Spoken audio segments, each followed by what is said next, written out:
अस्सलाम वालेकुम viewers, easy embroidering stitching ideas में एक बार फिर खुशामदीद। ये शर्ट है जो कि सिल चुकी है और ये देखिए इसका प्लेकेट बहुत ज़्यादा सफाई से बन चुका है।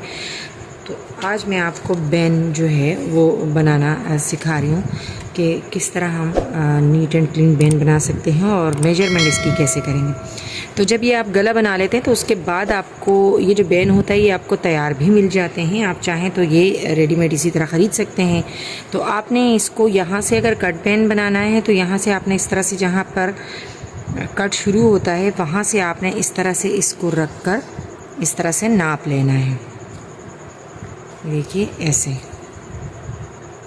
ये कम्प्लीटली हम इस तरह से नाप लेंगे। ये देखिए मेरा नाप बिल्कुल सेट आ रहा है क्योंकि मैं ऑलरेडी इसको मामूली यहाँ से कट कर चुकी हूँ। ज़रा सा लेंदी था, आधा इंच यहाँ से और आधा इंच दूसरी तरफ से। तो इसी तरह आप नाप लेंगे। अगर ये बैन लंबाई में ज़्यादा है तो आप इसको किनारों पे से कट कर सकते हैं और इसको शॉर्ट कर सकते हैं। अदरवाइज़ अगर आप इसको खुद ही कट कर रहे हैं बुकरम के ऊपर तो पहले आप इसका नाप ले लीजिए और अकॉर्डिंग द मेजरमेंट जो कि आपके गले का साइज़ है उसी साइज़ को लेकर आप जो है वो कटिंग करें। और इसकी चौड़ाई जो है वो आप अपनी मर्ज़ी से रख सकते हैं। आजकल चूँकि बहुत बारीक बैन चल रहे हैं मर्दाना और बच्चों के लिए भी बहुत इसी तरह के पतले बैन आ रहे हैं, तो इसी वजह से मैंने भी ये पतली सी बैन काटी है।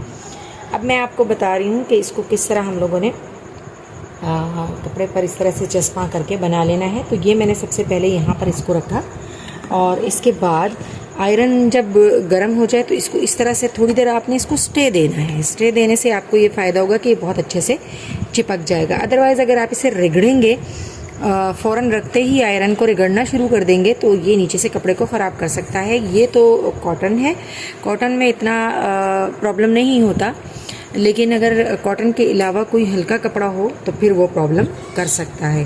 तो ये मेरी वीडियो जो है वो बहुत डिटेल के साथ जो है इस वक्त मैं आपको बता रही हूँ। इसमें तो छोटे छोटे पॉइंट्स हैं, प्लीज़ उसको आपने नोट करना है। तो ये देखिए इस तरह मैंने जब आयरन को स्टे करवाया है तो स्टे करवाने के बाद ये इस तरह से ये देखिए बिल्कुल बहुत अच्छे से चिपक गया। इसके बाद आप चाहें तो आयरन को इसके ऊपर इस तरह से फेर लें।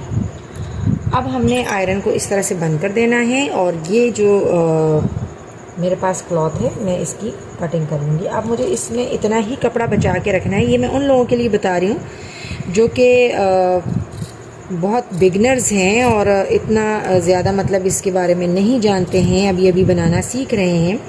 अदरवाइज़ हम इसके बैन के साथ ही कपड़ा रख के पहले ही कटिंग कर लेते हैं आयरन से पहले।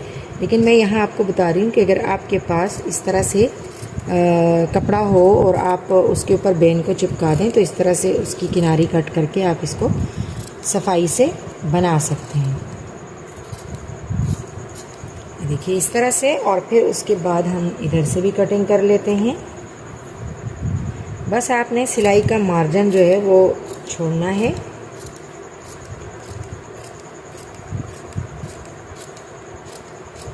देखिए इस तरह से हमने सिलाई का मार्जिन जो है वो छोड़ के तो बैन की कटिंग कर ली है और यहाँ से भी कटिंग कर लें। ठीक है,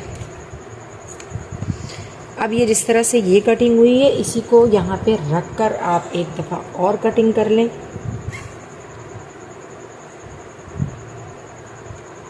ये देखिए इसी तरह रख कर आप सेम कटिंग कर सकते हैं।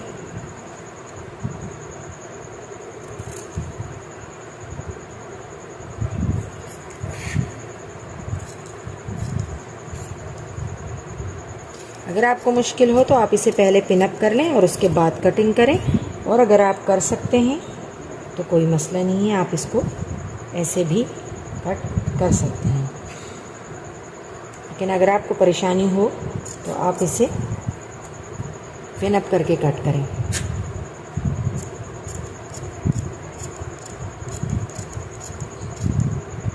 अगर थोड़ा बहुत आगे पीछे हो जाए तो कोई प्रॉब्लम नहीं है, ये सिलाई में चला जाएगा।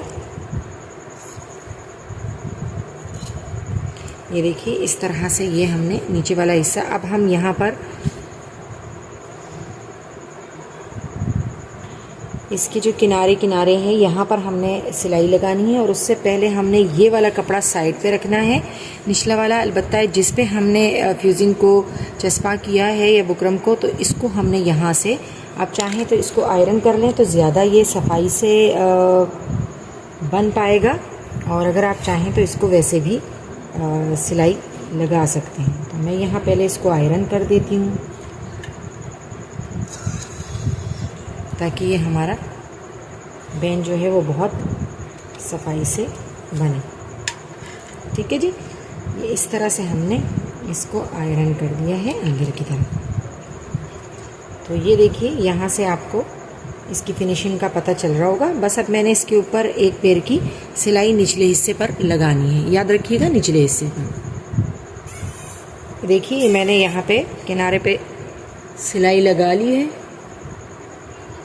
नज़र आ रहा होगा आपको, ये फिनिशिंग के साथ लग गई। अब ये जो हमने यहाँ पर नीचे वाली पट्टी कट की थी, तो इसको हमने इस तरह से रखना है, और ये देखिए नीचे का कपड़ा बच जाएगा। ये जो नीचे वाला कपड़ा बच रहा है ये हमने शर्ट के साथ सिलाई करना होता है, तो इसको हम छोड़ देंगे इसी तरह से। तो यहाँ से हम किनारे से शुरू करेंगे, और इस किनारे किनारे हम अपनी सिलाई यहाँ तक लेकर आएंगे, और फिर इस किनारे पर लाकर हम यहाँ पे इस सिलाई को ख़त्म करेंगे। तो चलिए हम स्टार्ट करते हैं, सिलाई करके आपको बताते हैं। ये देखिए ये सिलाई हमने लगा ली है किनारे पर, देखिए इस तरह से। यहाँ से मैंने ये सिलाई यूं करके ये पूरी सिलाई जो है वो कंप्लीट लगा ली है। उसके बाद मैंने इस पर छोटे छोटे से इस तरह से कट्स लगा लेने हैं, क्योंकि ये बैंड थोड़ा सा गोलाई में होता है, तो कट्स लगाने से ये होता है कि ये इसमें फिनिशिंग आ जाती है, और ये इसका जो कपड़ा है वो मुड़ता नहीं है। जो कॉर्नर्स हैं उस पे ऐसे छोटे छोटे से कट्स लगा लें, देखिए इस तरह से। तो अब हम इसे पलट लेते हैं।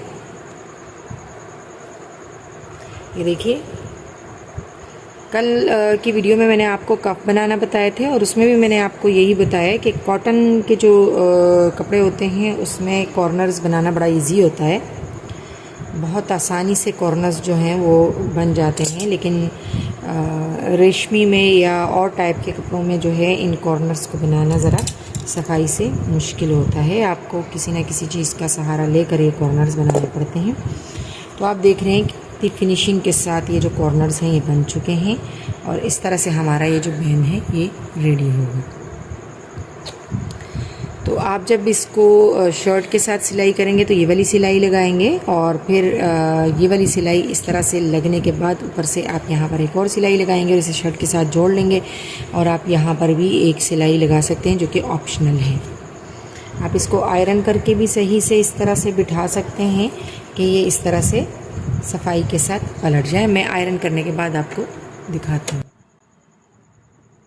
देखिए इस तरह से ये कितनी सफाई से जो है वो बैंड रेडी हुआ है, और ये आप इसकी दूसरी साइड भी देख सकते हैं। इस तरह से ये